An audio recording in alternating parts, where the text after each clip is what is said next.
Hi, in this video I will show you how to set up Apps Edge on your Samsung Galaxy S20, S20 Plus or S20 Ultra.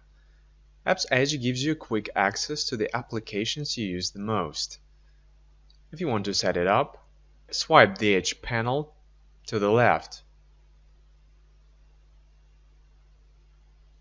Tap an app icon to open it.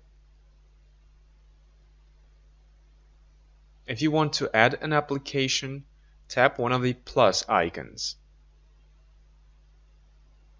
And then tap an app icon to add it.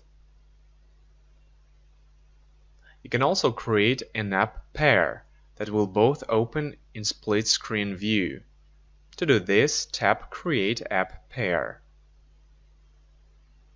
And select the two apps you wish to add and then tap Done. I hope this video was helpful. If it was, don't forget to hit the like button. I would really appreciate it.